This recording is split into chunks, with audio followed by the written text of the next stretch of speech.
Hello, welcome to my channel maths का power station. आज हम पढ़ेंगे सिमिलैरिटी।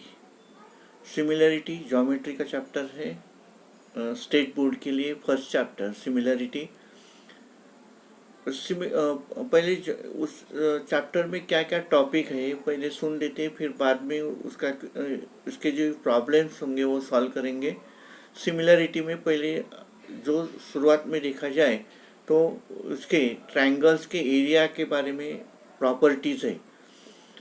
वो प्रॉपर्टी जो है, तो अगर दो ट्रायंगल का एरिया का रेशो अगर लेना हो तो उसका बेस और हाइट इसकी मल्टीप्लिकेशन करके उसमें जो रेशो आएगा वो रेशो उसके एरिया के रेशो के बराबर होगा, इक्वल होगा, है ना। अगर देखो यहाँ दो ट्रायंगल ले लिए मैंने, ए बी सी और ट्रायंगल पी क्यू आर। उसमें ये जो है बी सी यहाँ ये इसका बेस है और ये हाइट, यहाँ क्यू आर बेस है और ये हाइट, है ना, ऐसा। फिर इसका जो एरिया है उसमें जो अगर रेशो ले लिया अपन ने तो area triangle A B C upon area triangle P Q R is equal to B C into A D upon Q R into P S. नहीं तो इसको ऐसा ऐसा लिख सकते हैं कि उसका B one into H one upon B two into H two, है। फिर उसकी सेकंड प्रॉपर्टी, अगर उसमें बेस अगर इक्वल हो दोनों का तो उनका जो रेशो का एरिया का जो रेशो रहेगा वो जो रहेगा वो उसके हाइट के रेशो के इक्वल रहेगा, है ना। इसमें यहाँ बी सी और क्यू आर निकाल दिया तो रहेगा A D upon P S. Height equal हो, दोनों की हाइट इक्वल हो, ए डी और पी एस, इसमें से ए डी और पी एस निकाल दिया तो रहेगा base B C upon Q R, यानी उसका बेस का जो रेशो रहेगा वो रेशो उसके एरिया का जो रेशो रहेगा उसके साथ में रहेगा, इक्वल रहेगा, है ना। और फोर्थ प्रॉपर्टी, उसकी फोर्थ प्रॉपर्टी जो है वो फोर्थ प्रॉपर्टी, अगर उसमें बेस और हाइट दोनों इक्वल हो, है ना, बेस भी इक्वल हो और हाइट भी इक्वल हो, तो दोनों में ए बी डी और क्यू आर, यहाँ ए डी और पी एस दोनों इक्वल हो तो वो ट्रायंगल में दोनों का एरिया सेम रहेगा। Area triangle A B C is equal to area triangle P Q R, है ना। एरिया के बारे में चार प्रॉपर्टी यहाँ अपन देख सकते हैं। फिर उसका अगला टॉपिक होता है basic proportionality theorem. Basic proportionality theorem के ट्रायंगल में अगर एक लाइन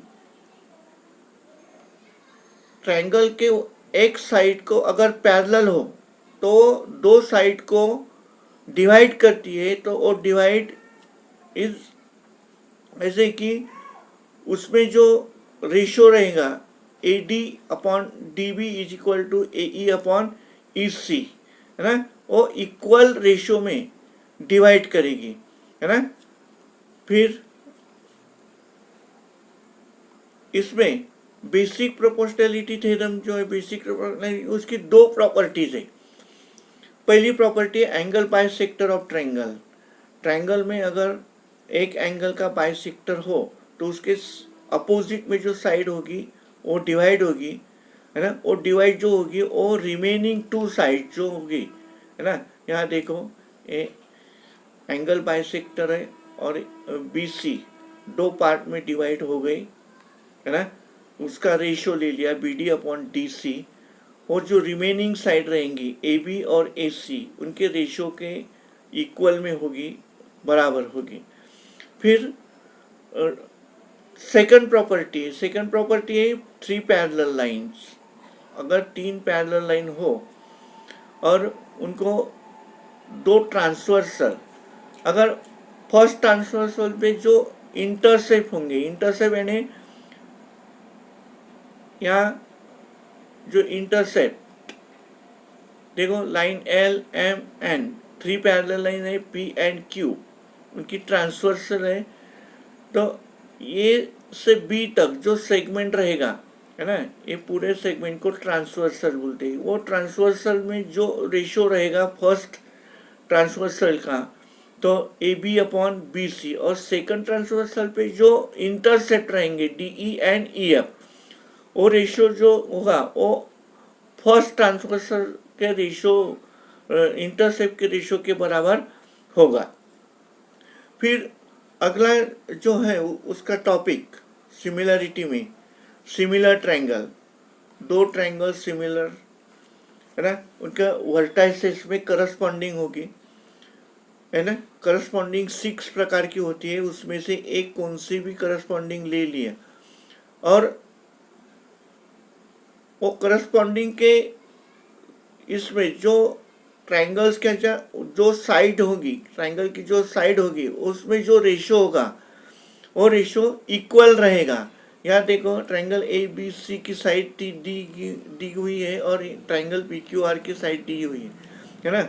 उसमें अगर रेशो लिया ए 2 और 1, है ना, यहाँ 4 और 2, सिंपलेस्ट फॉर्म अगर कर दिया तो 2/1 होगा। 6 एंड 3, 6 और 3 को डिवाइड कर दिया तो 6 to 3 to the 6, 3 1 जा 3, 2/1, है ना। जो रेशियो है उनके करस्पॉन्डिंग साइड्स में वो इक्वल है, और जो करस्पॉन्डिंग एंगल है, angle A B B Q C and R, equal है, कॉन्ग्रेंट है। अगर दो ट्रायंगल में उनकी साइड का रेशियो इक्वल होगा और एंगल कॉन्ग्रेंट होंगे तो वो दो ट्रायंगल सिमिलर होते हैं, है ना। फिर उसमें उसकी टेस्ट है, जैसे जैसे कॉन्ग्रेंट की टेस्ट होती है वैसे सिमिलरिटी की टेस्ट है। सिमिलरिटी की टेस्ट, फर्स्ट टेस्ट है एस एस एस टेस्ट।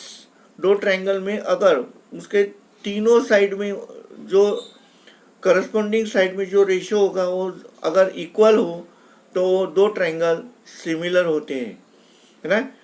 फिर ए टेस्ट, दो ट्रायंगल में अगर तीनों करस्पॉन्डिंग एंगल अगर कॉन्ग्रेंट हो तो तीनों एंगल के हिसाब से वो ट्रायंगल सिमिलर होंगे। इसको ए टेस्ट बोलते हैं और उसको ए टेस्ट भी बोलते हैं, है ना। उसमें because the sum of measures of all angles of the triangle is 180 degree. तीनों एंगल की अगर सम किया तो 180 आती है, उसमें से दो एंगल अगर पता हो तो तीसरा एंगल मिल जाता है, इसलिए उसको और टेस्ट को ए टेस्ट भी बोल दिया तो चलता है। फिर तीसरा टेस्ट जो है वो SAS टेस्ट है। SAS टेस्ट में दो करस्पॉन्डिंग साइड में जो रेशियो रहेगा वो इक्वल रहेगा, और जो दोनों साइड लिए उसमें जो एंगल होगा, इंक्लूडेड एंगल बीच वाला, वो एंगल अगर कॉन्ग्रेंट हो तो दो ट्रायंगल SAS टेस्ट से सिमिलर रहेंगे।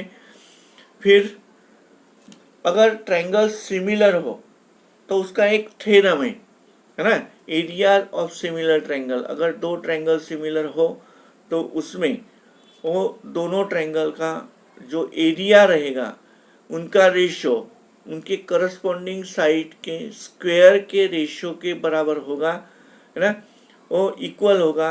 यानी area triangle ABC upon area triangle PQR is equal to AB square upon PQ square और BC square upon QR square और AC square upon PR square, है ना। ये जो थ्योरम है वो थ्योरम अलग अलग इसमें लिखा जाता है।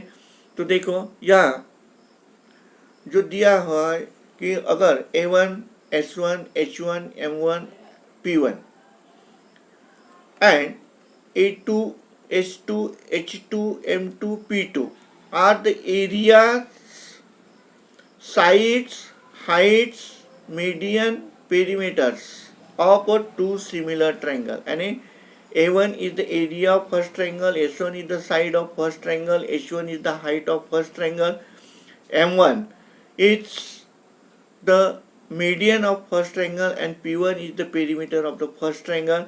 A2 is the area of first triangle, S2 is equal to side of second triangle, H2 is the height of second triangle, M2 is the median of second triangle, and P2 is the perimeter of the second triangle. और दोनों triangle अगर similar हो तो उनके area में जो ratio रहेगा और उनके साइड के स्क्वायर के रेशो के बराबर होगा, यानी S1 square upon S2 square, और उनके हाइट के स्क्वायर के रेशो बराबर होगा H1 square upon H2 square, और उनके मीडियन के स्क्वायर के बराबर होगा M1 square upon M2 square, और उनके पेरीमीटर के स्क्वायर के बराबर होगा, है ना. ये सिमिलरिटी ट्रायंगल में अगर आपको कौन से भी प्रॉब्लम एक सॉल्व करने हो, कौन से भी एग्जाम्पल यानी इसके थ्योरम या प्रॉपर्टी की प्रूफ लिखनी हो, तो अपने को ये सब सिमिलरिटी में पता होना चाहिए. ये जो रूल है, प्रॉपर्टी है ना, वो लिखते आना चाहिए, उसको समझना चाहिए. अगर आपके समझ में आ गई तो आप अगले इसमें अपन जो एग्जाम्पल सॉल्व करेंगे वो आपको समझ में जल्दी आएगी. इसके रिवाइज करो, फिर आपको मैं कुछ क्वेश्चन दूंगा और सॉल्व करेंगे, फिर बाद में देखेंगे. अगर आपको ये अच्छा लगा होगा तो आप उसको लाइक करो, शेयर करो, सब्सक्राइब करो और कमेंट भी करो कि उसमें क्या कम है, क्या ज़्यादा है और क्या आपको चाहिए. Thank you very much.